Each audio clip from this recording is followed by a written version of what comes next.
Solar के बारे में हम सभी को पता है, लेकिन क्या आपको पता है कि कौन सा सोलर लगाना सेफ है और किस सोलर को लगाने पे सब्सिडी मिलेगी और किसे लगाने पर सब्सिडी नहीं मिलेगी। अगर आप शहर में रहते हैं तो कौन सा सोलर आपको लगाना है, अगर आप गांव में रहते हैं तो किस सोलर को लगाने में ज्यादा फायदा है। और प्रधानमंत्री सूर्य घर बिजली योजना के तहत सरकार इस पर सब्सिडी भी दे रही है। इस वीडियो में मैं आपको 10 ऐसी जरूरी चीजें बताने वाला हूं जो सोलर लगवाने से पहले आपको पता होना बहुत जरूरी है। जैसे सोलर सेफ है कि नहीं, कौन सा सोलर लगवाना है, कितने किलोवाट का सोलर लगवाना है, सोलर में बैटरी लगवानी है या फिर नहीं लगवानी है, सोलर लगाने का खर्चा कितना आएगा, सोलर में वारंटी मिलेगी या फिर नहीं, मेंटेनेंस में कितना खर्चा आएगा, इसकी लाइफ कितनी होती है, सब्सिडी किसे और कितनी मिलेगी, प्रधानमंत्री सूर्य घर मुफ्त बिजली योजना में कैसे अप्लाई करना है, और मोस्ट इम्पोर्टेंट रूफटॉप सोलर लगवाने में कौन सी सावधानी बरतनी है। ये सारी जानकारी आपको मिलेगी इसी एक वीडियो में, क्योंकि जानकारी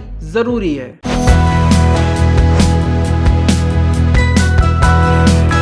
मैं ये पूरी कोशिश करूंगा कि सोलर से जुड़े जितने भी सवाल आपके मन में हैं वो सारे के सारे इसी एक वीडियो से क्लियर हो जाएंगे। सोलर जो होता है उसकी पावर को हम किलोवाट में मेजर करते हैं, तो 1 किलोवाट का जो सोलर पैनल होता है वो साल भर में लगभग 1400 यूनिट बिजली प्रोड्यूस करता है और 2 किलोवाट का 2800 यूनिट बिजली प्रोड्यूस करता है एक साल में। तो अगर आपके घर में पंखा है, टीवी है, फ्रिज है, एसी वैसी नहीं लगा है तो 3 किलोवाट का सोलर प्लांट सफिशिएंट होता है। एक्चुअली मोस्टली जो डिमांड है, मोस्टली घरों में जो लग रहे हैं वो 3 किलोवाट के ही प्लांट लग रहे हैं। और अगर आपके घर में 1 या 2 एसी भी लगा हुआ है तो 4 से 5 किलोवाट का सोलर सफिशिएंट होता है। तो जब आप 3 किलोवाट का सोलर प्लांट अपने घर पर लगवाते हैं तो ये एक साल में आपको 4200 यूनिट बिजली प्रोड्यूस करके देता है, और जब 5 किलोवाट का प्लांट लगवाते हैं तब ये आपको 7000 यूनिट बिजली प्रोड्यूस करके देता है। लेकिन ये प्रोडक्शन जगह के हिसाब से कम या ज़्यादा भी हो सकता है। एक्चुअली बहुत सी सिटीज़ ऐसी हैं जहाँ पे पॉल्यूशन इतना ज़्यादा है कि वहाँ पर जो सनलाइट है वो सोलर पैनल तक कम पहुँच पाती है, कम मात्रा में पहुँच पाती है। तो ऐसे में इसका प्रोडक्शन सालाना 1200 से 1300 यूनिट ही हो पाता है। तो ऐसे में आपको वहाँ पे थोड़ा ज़्यादा किलोवाट का पैनल लगाना पड़ेगा। लेकिन गांव में यहीं खुली धूप मिलती है, कोई पोल्यूशन नहीं होता है, तो ये गांव में 1400 यूनिट साल भर में प्रोड्यूस करके आराम से दे देता है। एक और बात जो सोलर इंस्टॉल करने के समय आपको ध्यान देनी होती है कि जिस जगह पर छत पर आप सोलर इंस्टॉल कर रहे हैं वहां पर प्रॉपर धूप आनी चाहिए, यानी कि आपके जो सोलर पैनल हैं उस पर कोई भी हार्ड शेडो नहीं पड़नी चाहिए। हार्ड शेडो पड़ने से क्या होता है कि ये पैनल बिजली बनाने की जगह हीट प्रोड्यूस करने लगता है, जिससे कि इसमें आग लगने का खतरा बढ़ जाता है। यानी कि जब इस पर हार्ड शेडो पड़ेगी तो ये हीट प्रोड्यूस करेगा और इसमें आग लग सकती है। तो इस बात का ध्यान जरूर रखें कि जिस जगह पर आप पैनल को इंस्टॉल करवा रहे हैं वहां पर किसी भी तरह की हार्ड शेडो ना पड़े। बहुत से लोगों का ये सवाल होता है कि कितने किलोवाट का सोलर प्लांट लगवाना चाहिए।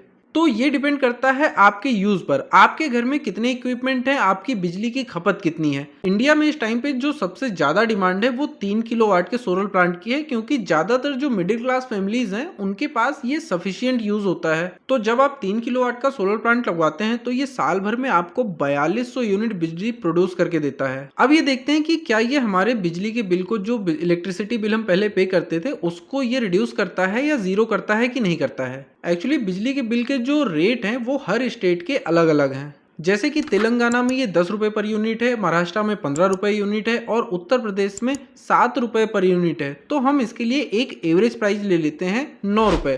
तो मान लीजिए कि 4200 यूनिट आपका साल भर में सोलर प्लांट वो है प्रोड्यूस करके दे रहा है, तो 4200 के हिसाब से टोटल अमाउंट हो जाता है 37,800 रुपये।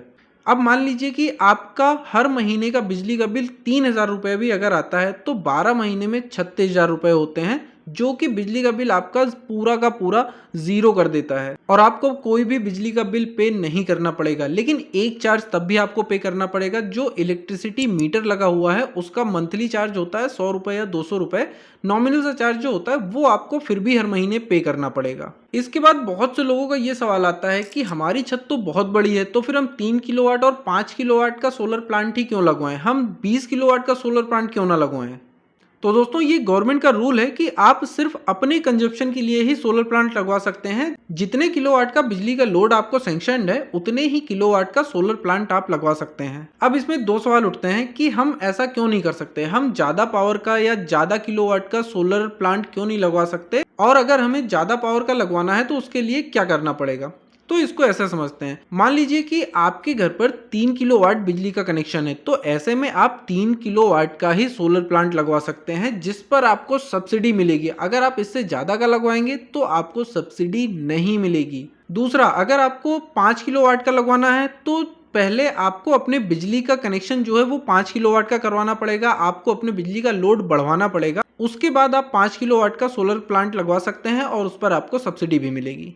एक और वजह है जिसकी वजह से गवर्नमेंट ज्यादा लोड के सोलर प्लांट को मंजूरी नहीं देती है। मान लीजिए कि आपके घर पर 3 किलोवाट का सोलर प्लांट लगा है और सालाना 4200 यूनिट बिजली प्रोड्यूस करके दे रहा है। अब सालाना आपका जो बिजली का कंजप्शन है वो सिर्फ 3000 यूनिट का है, तो 1200 यूनिट जो आपकी प्रोड्यूस हुई है वो वेस्ट हो जाती है और उसके कोई पैसे भी नहीं मिलते हैं। तो ज़्यादा पावर का सोलर प्लांट लगाने से कोई फायदा नहीं है। तो यही वजह है जो गवर्नमेंट इसको इनकरेज नहीं करती है और जितना आपका कंजप्शन है उतना ही लगाने के लिए कहती है और उसी पर सब्सिडी भी देती है।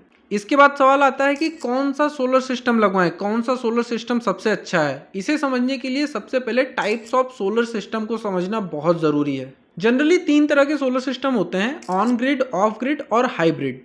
पहला है ऑन ग्रिड सोलर सिस्टम। जैसा कि इसके नाम से ही पता चलता है कि ये ऑन ग्रिड है, यानी कि जो आपका सोलर पैनल है वो डायरेक्टली ग्रिड से कनेक्टेड होता है और इसमें आपको बैटरी भी लगाने की ज़रूरत नहीं पड़ती है, यानी कि बैटरी के लिए आपको कोई भी खर्चा नहीं करना पड़ता है। अब इसमें एक सवाल और आता है कि अगर बैटरी नहीं होगी तो रात में धूप जाने के बाद हम बिजली का इस्तेमाल कैसे करेंगे, और जो रात में हम बिजली जलाएंगे उसका बिल तो देना ही पड़ेगा हमें। एक्चुअली होता क्या है कि ये जो ऑन ग्रिड सिस्टम होता है ये एक नेट मीटरिंग फैसिलिटी का यूज करता है और इंडिया पहला ऐसा देश है जिसने नेट मीटरिंग फैसिलिटी को लीगल राइट बनाया है। ये नेट मीटरिंग काम कैसे करता है? एक्चुअली होता क्या है कि जब दिन में आपका सोलर बिजली प्रोड्यूस करता है तो आप उसमें से कुछ बिजली डायरेक्टली कंज्यूम कर लेते हो। जो बिजली एक्सेस हो जाती है, बढ़ जाती है, अगर बढ़ जाती है तो वो सीधे ग्रिड में चली जाती है और शाम को धूप जाने के बाद रात में आप उस बिजली को ग्रिड से वापस ले सकते हो। और ये फैसिलिटी सिर्फ भारत में है और भारत ने इसे एक लीगल राइट बनाया है कि जो भी आप ग्रिड को बिजली दे रहे हो वो आप फ्री में वापस ले सकते हो। जब भी आप सोलर प्लांट लगवाते हैं तो गवर्नमेंट 25 साल के लिए इस नेट मीटरिंग फैसिलिटी को लॉक करती है, यानी कि 25 साल तक ये फैसिलिटी आपको बिल्कुल फ्री मिलेगी।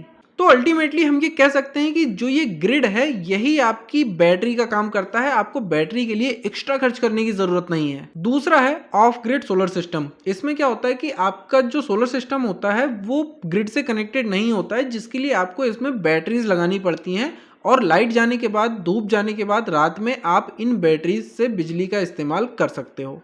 तीसरा है हाइब्रिड सोलर सिस्टम। इसमें क्या होता है कि आपका जो सोलर प्लांट होता है वो ग्रिड से भी कनेक्टेड होता है और बैटरीज से भी कनेक्टेड होता है, जिसके दो फायदे होते हैं। जैसे कि जब दिन में धूप है तो आप डायरेक्टली बिजली का कंजप्शन कर सकते हो, जब धूप चली गई तो आप ग्रिड से बिजली लेके आप यूज कर सकते हो, और जब बिजली भी नहीं है, धूप भी नहीं है, तब आप बैटरीज का यूज करके बिजली जला सकते हो। ये तो बात हो गई कि कितने तरह के सोलर सिस्टम्स होते हैं। अब बात आती है टाइप्स ऑफ पैनल्स की। कितने तरह के सोलर पैनल्स होते हैं और कौन से पैनल्स को हमें लगाना चाहिए और क्यों।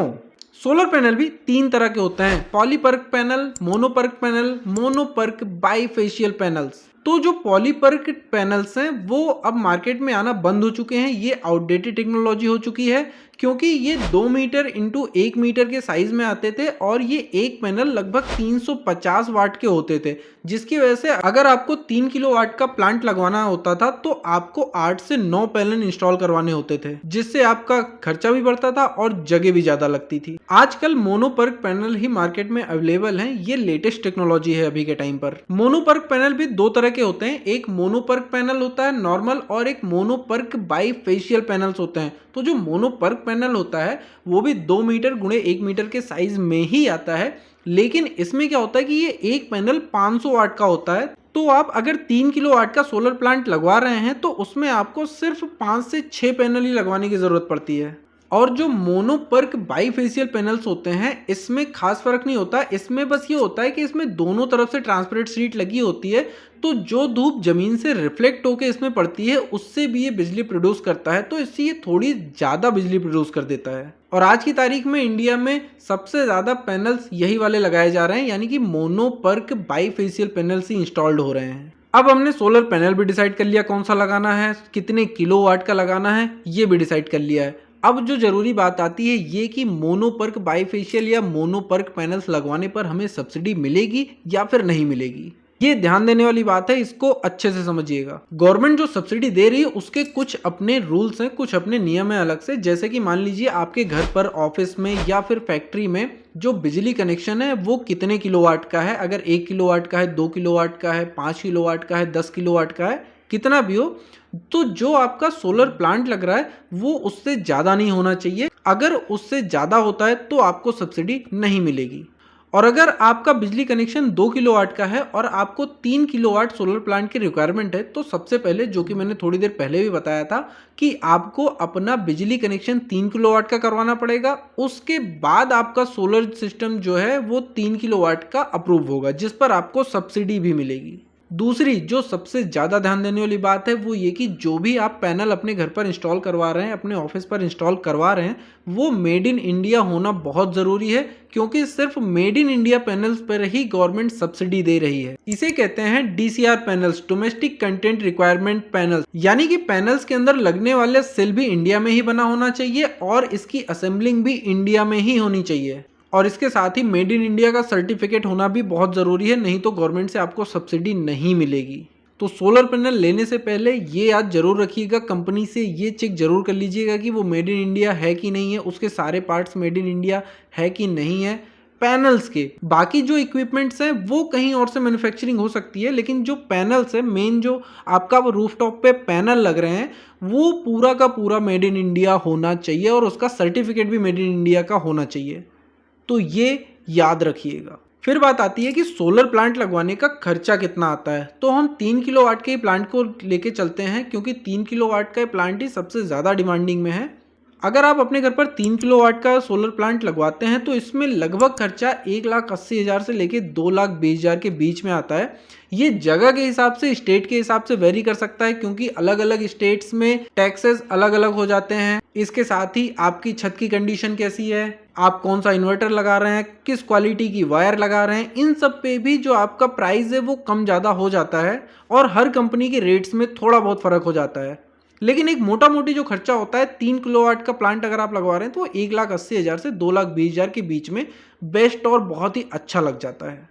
सोलर के इंस्टॉलेशन के बाद जो सोलर प्लांट की मेंटेनेंस होती है वो भी एक बहुत ही इंपॉर्टेंट फैक्टर होता है, क्योंकि जो एक वेल मेंटेन्ड सोलर पैनल होता है उसकी लाइफ 25 साल की होती है।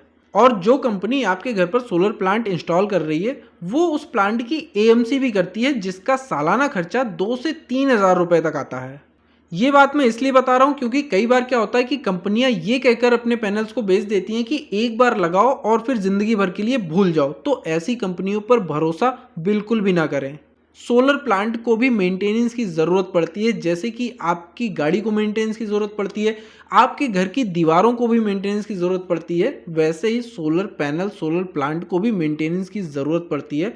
और जो कंपनी की वारंटी होती है 25 साल की, वो इस मेंटेनेंस पे भी डिपेंड करती है कि अगर वो वेल मेंटेन नहीं है तो आपकी वारंटी भी लैप्स हो जाती है। और सबसे लास्ट में सबसे ज़रूरी बात कि सब्सिडी कैसे मिलेगी, इसके लिए अप्लाई कैसे करना है। तो दोस्तों पहले क्या होता था कि हर स्टेट अलग अलग अपनी अपनी स्कीम्स निकालते थे सोलर में सब्सिडी के लिए, जिसके लिए अलग अलग अप्लाई करना पड़ता था। लेकिन पिछले बजट में सरकार ने प्रधानमंत्री सूर्य घर मुफ्त बिजली योजना के तहत एक one nation one subsidy system निकाला है। तो ऐसे में जो सब्सिडी मिलती है वो अगर आप 1 किलोवाट का सोलर प्लांट लगवाते हैं तो उस पर 30,000 रुपये की सब्सिडी मिलती है, 2 किलोवाट का लगवाते हैं तो उस पर 60,000 रुपये की सब्सिडी मिलती है, और अगर आप 3 किलोवाट का सोलर सिस्टम लगवाते हैं तो उस पर 78,000 रुपये की सब्सिडी मिलती है, और ये हाईएस्ट सब्सिडी है। इसके बाद अगर आप 4 किलोवाट का लगवाते हैं, 5 किलोवाट का लगवाते हैं या 10 किलोवाट का लगवाते हैं, तब भी आपको सिर्फ 78,000 की ही सब्सिडी मिलेगी। इसको अप्लाई करने के लिए एक कॉमन पोर्टल जारी किया गया है, जिस पर जाकर आप ऑनलाइन इसको अप्लाई कर सकते हैं। आपको किसी भी ऑफिस जाने की ज़रूरत नहीं है और आपको खुद से अप्लाई करने की भी ज़रूरत नहीं है। जिस भी सोलर कंपनी से आप सोलर प्लांट इंस्टॉल करवा रहे हैं वो कंपनी खुद ही सारे प्रोसेस करेगी, शुरुआत से आपके OTP रजिस्ट्रेशन से लेके आपके आखिरी प्रोसेस तक। जब तक आपकी सब्सिडी नहीं आ जाती वो सारे प्रोसेस करेगी, सारे पेपर्स आपके अपलोड करेगी। और अगर आपके कनेक्शन को अपग्रेड करना है, 2 किलोवाट से 3 किलोवाट या 5 किलोवाट भी करवाना है, तो वो भी वो कंपनीज करके देंगी। लेकिन एक बात का ध्यान रखिएगा कि कोई भी डायरेक्टली अगर आपको फ़ोन करे और कहे कि मैं इस कंपनी से बोल रहा हूँ और आपके पास OTP जाएगा, हम रजिस्टर कर रहे हैं, तो ऐसा मत करिएगा। ऐसे में आपके साथ फ्रॉड भी हो सकता है। जब आप किसी कंपनी का सोलर प्लांट ले रहे हैं तो उसके ऑफिस जाइए, जहां भी उसका नज़दीकी ऑफिस हो, उनसे मिलिए, उनसे बात करिए और तब रजिस्ट्रेशन करवाइए। तो रजिस्ट्रेशन प्रोसेस में ज़्यादा टेंशन लेने की ज़रूरत नहीं, ये बहुत ही आसान है। और जिस दिन आपका सोलर प्लांट इंस्टॉल्ड हो जाता है और शुरू हो जाता है, उसके 2 महीने के अंदर ही आपके अकाउंट में डायरेक्ट सब्सिडी के पैसे आ जाते हैं। यानी कि ये DBT, डायरेक्ट बेनिफिट ट्रांसफर के तहत आपके अकाउंट में डायरेक्ट जो सब्सिडी का अमाउंट है वो आ जाता है। दोस्तों, मुझे लगता है कि मैंने बहुत हद तक चीज़ों को कवर कर लिया है इस वीडियो में, जो कि एक सोलर प्लांट लगवाने से पहले आपको जानना ज़रूरी है। अगर कोई चीज़ मैं भूल गया हूँ या मिस कर दी है बताना, तो आप कमेंट में उसको पूछ सकते हैं, मैं रिप्लाई ज़रूर करूँगा। मैं नीरज मिश्रा ये वीडियो आपके लिए बनाई है क्योंकि जानकारी ज़रूरी है। फिर मिलते हैं एक नए वीडियो में, तब तक के लिए जय हिंद, जय भारत।